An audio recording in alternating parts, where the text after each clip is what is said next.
Before you even realize you're anxious, your dog already knows. You haven't said a word, you haven't moved. You're sitting completely still, staring at your phone or your ceiling or nothing at all, and your dog walks over quietly and just sits beside you, presses against your leg, looks up at you with those steady, unblinking eyes. You didn't call them, you didn't cry, you didn't do anything that looks like distress from the outside. And yet, somehow, they knew. How? This isn't magic. It isn't coincidence. It's neuroscience. And once you understand what's actually happening in those quiet moments, you'll never look at your dog the same way again. First, let's be clear about something. You are not broken for struggling with anxiety. You are not weak for feeling it. And you are certainly not alone. According to the American Psychological Association, anxiety is now one of the most common experiences in adult life. A nervous system responding to a world that asks too much, too fast, too constantly. Your brain is not malfunctioning. It is working overtime. And somehow, without a single word from you, your dog has already picked up on that. The question is how. And the answer starts somewhere you might not expect inside your own body chemistry. When anxiety moves through you, it doesn't stay invisible. Your body changes. Cortisol rises, adrenaline shifts. Your sweat chemistry alters in ways that are completely imperceptible to the humans around you, but not to your dog. Dogs possess up to 300 million scent receptors in their noses. Humans have somewhere between 5 and 6 million. That isn't a small difference. That is an entirely different sensory universe. Your dog is not smelling what you smell. They are smelling what you feel. In 2022, researchers at Queen's University Belfast conducted a study that changed how we understand this connection. 4 dogs, Treo, Fingal, Soot, and Winnie were presented with sweat and breath samples taken from human participants before and after a stressful mental task. The dogs were asked to identify which sample came from the stressed state. What they found was striking. The dogs identified stress with remarkable accuracy before people even consciously reacted. Not after visible panic, not after tears, before.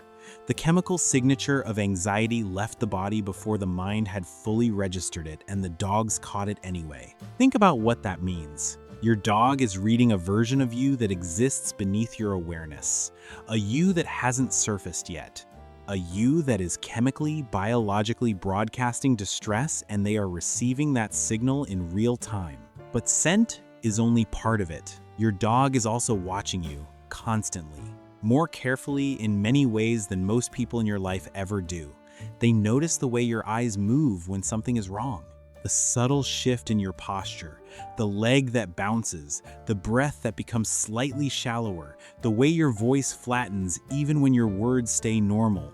They track the micro movements of your face, the tension around your jaw, the stillness that isn't peace but suppression. Your dog studies you constantly, often more carefully than people do. This is not accidental. This is the result of thousands of years of coevolution. Dogs did not survive by becoming stronger than humans. They survived by becoming emotionally fluent in us. The dogs that could read human moods, predict human behavior, attune to human states, those were the ones that thrived. Over millennia, that attunement became hardwired. Reading you isn't something your dog learned. It is something your dog is built for. And here's the part nobody tells you. When your dog detects your anxiety, they don't just observe it, they feel it. Research into the canine nervous system has revealed something extraordinary. Dogs emotionally synchronize with their owners. When you are anxious, your dog's cortisol rises too. Their nervous system co-regulates with yours. This is the same mechanism that operates between a parent and an infant, between close partners, between people who have learned to feel safe in each other's presence. Scientists call it co-regulation, the way one nervous system stabilizes or destabilizes in response to another. Your dog is not performing comfort. They are experiencing the pull of your distress and moving toward you anyway. That is not instinct in the cold, mechanical sense. That is something closer to loyalty written into biology. Think about the behaviors you've probably seen and dismissed as random. Your dog staring at you from across the room, following you from room to room, leaning their full body weight against your leg, resting their head in your lap without invitation, licking your hands, sitting between you and the door, becoming suddenly quietly alert. None of that is random.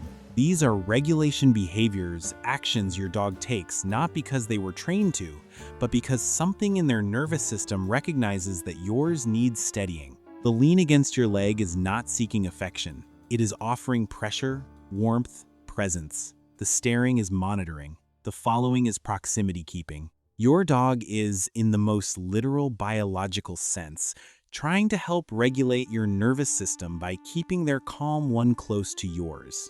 For many people, the lonely ones, the exhausted ones, the ones who spend their days managing anxiety in silence while performing normalcy for the world, the dog becomes something irreplaceable.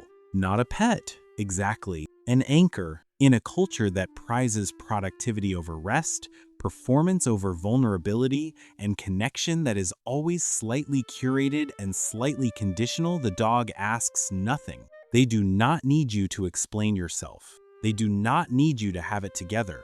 They do not assign meaning to your anxiety or grow impatient with it. They simply stay. For someone carrying the particular weight of anxiety, the hypervigilance, the mental load, the constant quiet hum of something being wrong, there is a kind of relief in being near a nervous system that is not alarmed by you, that is not scanning you for signs of too much. A nervous system that reads your distress and moves closer instead of away. Your dog is not indifferent to your pain. They feel it, and they choose, every time, to stay inside it with you. This is the part where the science and the emotional reality meet. Human social connection is complex. It comes with history, expectation, interpretation. Even with people we love deeply, there is often a part of us performing, softening the anxiety, contextualizing it, making sure it doesn't take up too much space. With your dog, that layer simply doesn't exist. They already know. They knew before you said anything, and they came anyway. There is a specific kind of relief in being truly seen without having to explain yourself, without having to perform wellness, without having to translate your inner experience into language that someone else will receive correctly. Your dog bypasses all of that. They skip the translation entirely and go straight to presence. That is rare. That is, for many people, more rare than they realize. Modern life was not designed for nervous systems like yours. The constant connectivity, the ambient noise of global anxiety, the pressure to optimize every hour, the social exhaustion of being perpetually available, all of it accumulates. Burnout is not a personal failure. Anxiety is not a character flaw. They are the predictable results of what the world is currently asking of the human nervous system. And in the middle of all of that, there is your dog. Who knew before you did?